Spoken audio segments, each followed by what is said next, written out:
संदीप सोनी की गणित की कक्षा में आपका स्वागत है।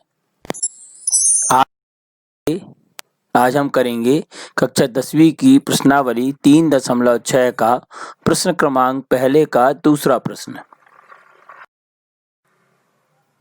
प्रश्न है कि निम्न समीकरणों के युग्म को रैखिक समीकरण के युग्म में बदलकर हल कीजिए।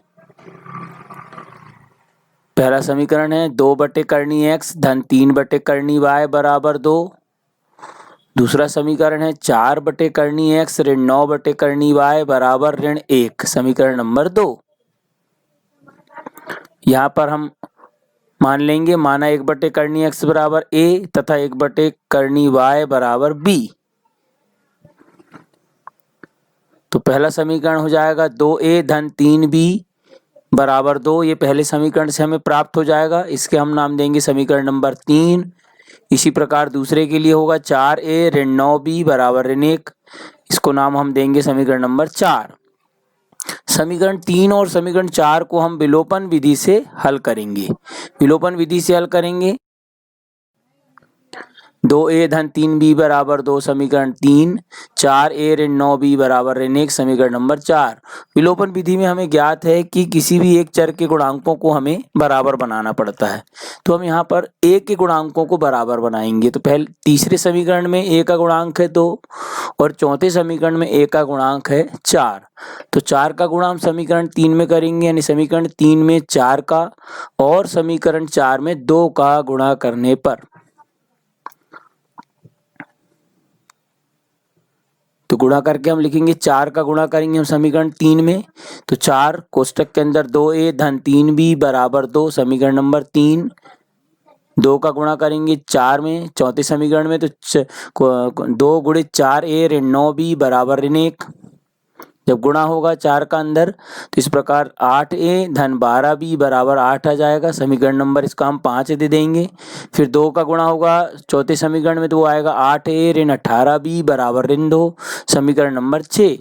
अब गुणांक a के बराबर हो गए यहाँ पर दोनों 8 8, तो हम यहाँ पर चिन्ह को विपरीत बनाएंगे। विपरीत बनाने के लिए हमें घटाना पड़ेगा, यानी समीकरण 5 में से समीकरण 6 को घटाने पर चिन्ह बदल जाएंगे।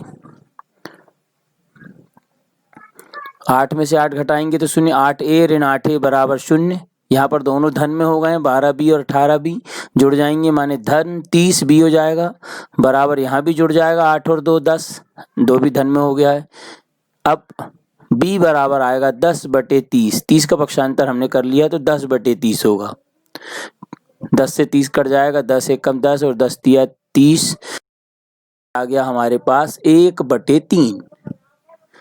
अब समीकरण 3 में b का मान रखने पर, समीकरण 3 है 2a धन 3 गुणित 1/3, यानी हमने 3 में b के स्थान पर 1/3 रख दिया है बराबर 2। 3 से 3 कट जाएगा एक बार। 2a धन 1 बराबर 2। 1 का पक्षांतर कर देंगे हम। अब यहाँ पर दाईं ओर हो जाएगा 1 का पक्षांतर, तो 2a बराबर आ जाएगा 2 ऋण 1 धन 1 दाईं ओर जाएगा तो ऋण 1 हो जाएगा। 2a बराबर 1, तो a बराबर आ जाएगा 1/2। 2 का पक्षांतर करने पर भी a बराबर 1/2। अब चूंकि सवाल a और b के रूप में नहीं है, सवाल x और y के रूप में है, तो हमने माना था कि चूंकि 1/करनी x बराबर a है और 1/करनी y बराबर b है, तो हम यहाँ पर a और b के मान लाकर रख देंगे। तो 1/करनी x बराबर 1/2 हो जाएगा और 1/करनी y बराबर 1/3। यहाँ तिर्यक गुणा कर देंगे हम, 2 का गुणा 1 में होगा और करनी x का गुणा 1 में। सेम इसी प्रकार 3 का गुणा 1 में, करनी y का गुणा 1 में। तो इधर आ जाएगा करनी x बराबर 2, इधर आ जाएगा करनी y बराबर 3।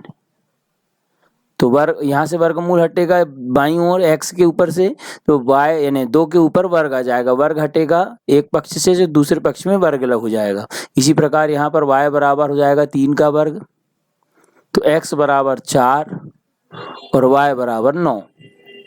उत्तर आ गया है हमारे पास x बराबर 4 और y बराबर 9। समाप्त।